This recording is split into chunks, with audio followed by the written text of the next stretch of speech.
안녕하세요, 로테스트입니다. 지난 11월 26일 토요타 신형 캠리 하이브리드가 국내에 공식 출시됐습니다. 토요타를 대표하는 중형 세단이 9세대 풀체인지 모델로 돌아왔죠. 프리우스를 닮은 얼굴과 더 강력해진 파워트레인, 이전 세대보다 대폭 강화된 편의 옵션 등이 주요 특징인데요. 그래서 준비했습니다. 국내에서 만날 수 있는 캠리 하이브리드의 경쟁자와 비교했을 때 어떤 장단점을 가지고 있는지 비교해봤습니다. 라이벌 모델은 같은 일본 브랜드인 혼다의 어코드 하이브리드, 그리고 국산차인 현대의 소나타 하이브리드입니다. 총 5가지 항목에 걸쳐서 이 3가지 하이브리드 세단들을 비교해보겠습니다. 먼저 차체 크기입니다. 세대 모두 길이는 5m를 넘지 않습니다. 가장 긴 어코드가 4970mm, 그 다음으로 캠리가 4920mm고요. 소나타는 4910mm입니다. 폭은 어코드와 소나타가 1860mm로 동일하고 어코드가 20mm 더 좁네요. 높이는 캠리와 소나타가 1445mm로 똑같고 어코드만 5mm 더 높습니다. 마지막은 휠베이스인데 앞뒤 바퀴 사이 거리가 가장 먼 차는 2840mm의 소나타였습니다. 다음은 2830mm의 어코드, 마지막이 2825mm의 캠리네요. 공차 중량은 캠리가 1625kg, 어코드는 1605kg이고 소나타는 휠 사이즈에 따라서 최소 1550kg부터 최대 1585kg입니다. 다음은 파워트레인 비교입니다. 세대 모두 직렬 4기통 가솔린 엔진을 쓰지만 배기량의 차이가 있습니다. 소나타와 어코드는 2000cc급, 캠리는 2500cc급 배기량을 가지고 있죠. 엔진과 전기모터 출력을 더한 합산 최고 출력은 소나타가 195마력, 어코드가 204마력인데요. 캠리는 구형보다 16마력 올라간 227마력으로 세대 중에 가장 높은 출력을 가지고 있습니다. 배기량이 가장 높은 만큼 엔진 최대 토크도 가장 높습니다. 캠리가 22.5kgm, 소나타가 19.2kgm, 어코드가 18.4kgm입니다. 다만 최대 토크 수치가 높다고 무조건 좋다는 뜻은 아닙니다. 어코드 같은 경우에는 모터 최대 토크가 34kgm로 전기모터 위주의 하이브리드 파워트레인을 가지고 있다는 걸 이해할 필요가 있습니다. 각각의 변속기는 소나타가 6단 자동, 어코드와 캠리는 ECVT를 쓰고 있습니다. 현대가 전기모터 1개를 쓰는 병렬식, 그리고 토요타와 혼다가 전기모터를 2개씩 쓰는 직병렬과 직병렬 전원식 하이브리드 시스템을 쓰고 있습니다. 그런데 직병렬이라는 단어만 같이 쓸 뿐이지 이 두 브랜드의 하이브리드는 완전히 다른 구조를 갖고 있습니다. 혼다는 평소에는 엔진이 발전용 모터만 돌려서 배터리를 채우고 주행용 모터로 바퀴를 굴리는 직렬식으로 움직이다가 엔진이 최대 효율을 내는 고속 정속 주행에선 별도의 클러치를 연결해서 엔진도 직접 바퀴에 동력을 전달합니다. 반면에 토요타는 동력 전달 기구가 엔진의 출력을 가장 먼저 받습니다. 그 힘으로 모터 1개는 계속 배터리를 충전하고 나머지 엔진 출력과 주행용 모터의 힘으로 바퀴를 굴리는 방식입니다. 하이브리드 모델인 만큼 연비도 궁금해하실 텐데요. 우선 소나타는 16, 17, 18인치 휠극에 따라서 공차 중량이 달라지면서 연비도 조금씩 차이가 생겼습니다. 복합 연비 기준 16인치가 리터당 19.4km로 가장 높고 17인치는 리터당 17.8km, 18인치는 리터당 17.1km입니다. 어코드는 19인치 한 가지 휠만 제공되고 복합 연비는 리터당 16.7km입니다. 마지막으로 캠리는 18인치 휠 사용만 준비되어 있습니다.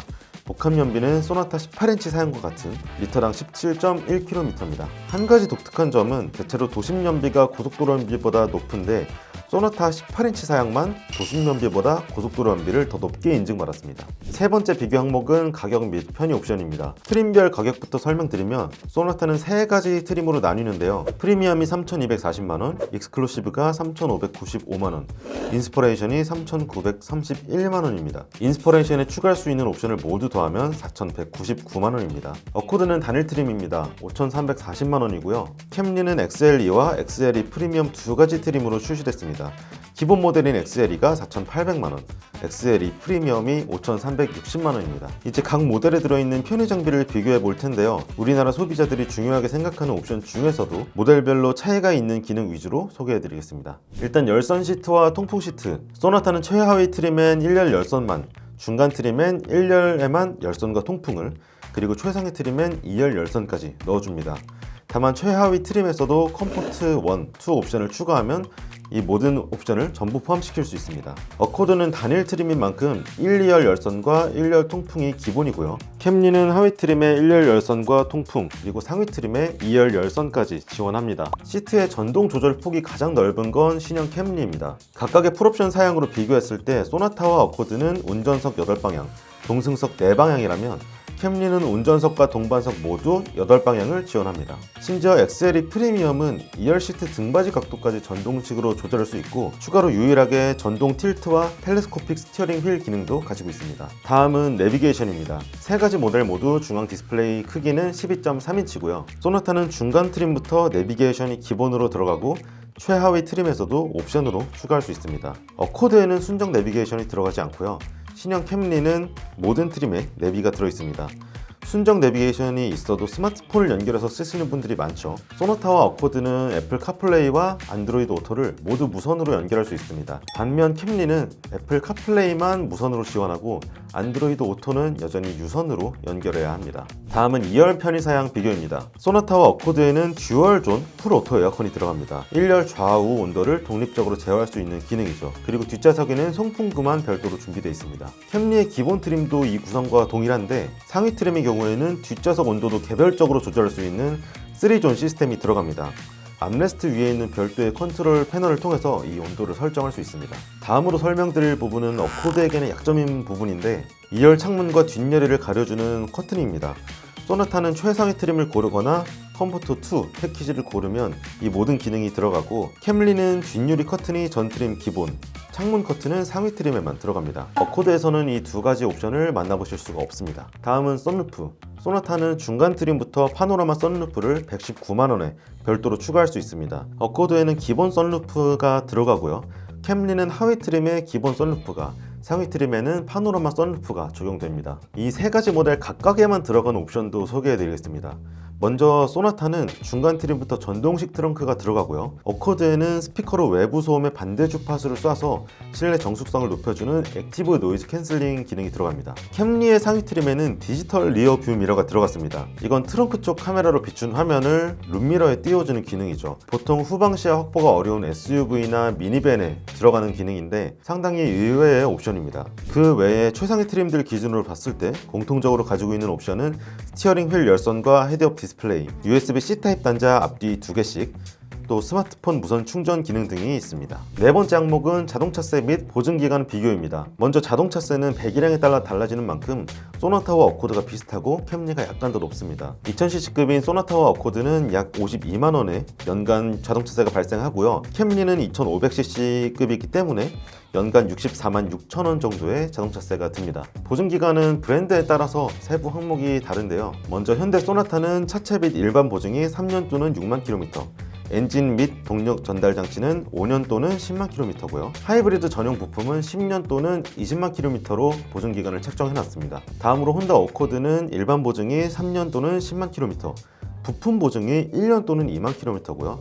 하이브리드 배터리가 강점인데 10년 또는 무제한 킬로미터로 보증기간을 맞춰놨습니다. 마지막 토요타 캠리는 보증기간 항목이 가장 잘게 쪼개져 있습니다. 먼저 차체와 일반 부품, 엔진 및 동력 전달 장치는 전부 3년 또는 10만 km의 보증기간을 가지고 있고요. 하이브리드 부품은 5년 또는 8만 km, 하이브리드 제어 모듈은 7년 또는 12만 km, 하이브리드 배터리는 10년 또는 20만 km로 보증기간을 설정해놨습니다. 앞에 두 브랜드 같은 경우에는 하이브리드 전용 부품이나 하이브리드 배터리 이렇게 단일 항목만 준비해놨는데 토요타의 경우에는 하이브리드 관련 항목만 세 가지로 나눠놓은 점이 눈에 띄네요. 마지막 비교 항목은 안전도 평가와 내구성 평가입니다. 먼저 안전도 평가는 미국 고속도로 안전보험 협회인 IIHS의 테스트 결과를 참고했습니다. 결과부터 말씀드리면 소나타는 탑 세이프티 픽 등급을, 어코드와 캠리는 탑 세이프티 픽 플러스 등급을 받았습니다. 소나타는 전체적인 점수는 괜찮았는데 새로 업데이트된 프론트 오버랩 테스트 점수가 좋지 않았습니다. 2열 탑승객 머리와 목 부상률이 높더라고요. 어코드와 캠리는 직접적인 충돌과 관련된 테스트에서는 전부 최고 점수를 받았습니다. 어코드는 전방 보행자 충돌 예방 시스템에서,